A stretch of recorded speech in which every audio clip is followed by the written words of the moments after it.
अस्सलाम वालेकुम जी, मेरा नाम है सरान शानिर। आप देख रहे हैं उर्दू पाकिस्तान में। उम्मीद करता हूँ आप लोग सब खैरियत से होंगे। खबर यह है जी, जो वज़ीर-ए-आज़म थे आज़ाद कश्मीर के सरदार अलियास खान, उनको नाअहल कर दिया गया है।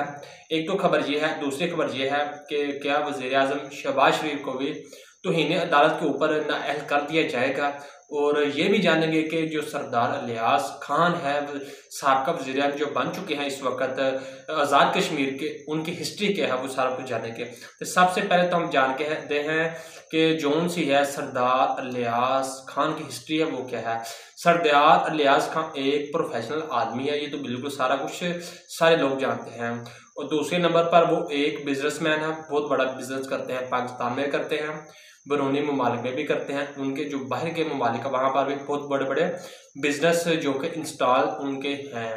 तो जो पाकिस्तान में उनके बिजनेस से सबसे बड़ी पहचान है वो है संटोरस माल, जो कि वो संटोरस माल है वो इस्लामाबाद पाकिस्तान के दारुल में मौजूद है, जो कि 3 बिल्डिंगों पर मुश्तमिल है।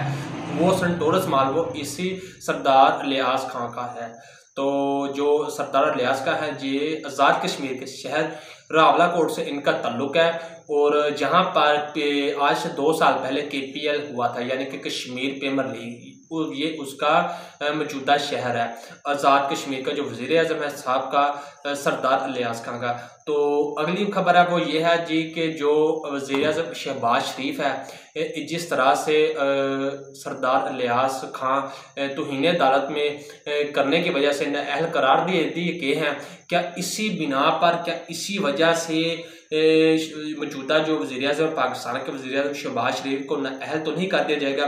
तो ये एक बाकायदा तौर पर कुछ लोग कह रहे हैं, इसका तज्जिया कर रहे हैं कि सरदार अलियास खान को ये एक ट्रेलर दिखाया गया है नाअहल करके, इसकी जो सिचुएशन है वो शहबाज शरीफ को ऊपर पड़ सकती है।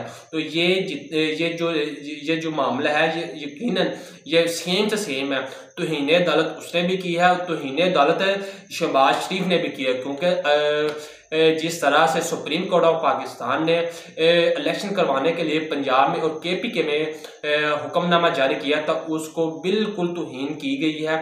सुप्रीम कोर्ट ने कहा था आपने इस डेट तक फंड जारी करना है, इस डेट तक आपने इलेक्शन कमीशन में अपनी रिपोर्ट सिक्योरिटी के हवाले से जमा करवानी है, और इस हवाले से आपने पंजाब और KPK की जो सिक्योरिटी है आपने देनी है, उसकी रिपोर्ट भी आपने इलेक्शन कमीशन को जमा करवानी। और इलेक्शन कमीशन को भी एक डेट दी हुई थी जो कि वो लास्ट थी, वो उसके अंदर इलेक्शन कमीशन ने अपना हर तमाम काम करना था, पोलिंग स्टेशन से लेकर, सिक्योरिटी से लेकर, फंड से लेकर, इसके अलावा जितने भी मामलात है आखिरी तारीख तक एक दिया हुआ था, 20 डेट तक आपने इलेक्शन कमीशन ने वो जमा करवाने थे सुप्रीम कोर्ट ने, जिसके बिना पर जो मौजूदा गवर्नमेंट है PDM, उसने ये बात खुद तहरीर करने के बजाय, मानने के बजाय, सुनने के बजाय ये फैसला ले गए सुप्रीम कोर्ट में, जिसमें सदर पाकिस्तान है उन्होंने भी इसके ऊपर दस्तखत ना करने से कहा कि मैं नहीं करूँगा।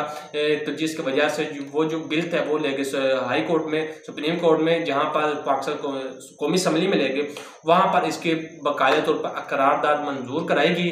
और जो कि वो बाद में कुछ ऐसा निकल कर आया कि आपने ये जो इलेक्शन है मुल्क में एक साथ ही होंगे तो अच्छा है। तो जिसके बाद ये जो तौहीन अदालत की है जो तलवार है वो वज़ीर-ए-आज़म शहबाज शरीफ के ऊपर बिल्कुल लटक रही है, इसका जो खमियाजा वो भी शहबाज शरीफ मौजूदा दौर पर भुगत सकते हैं।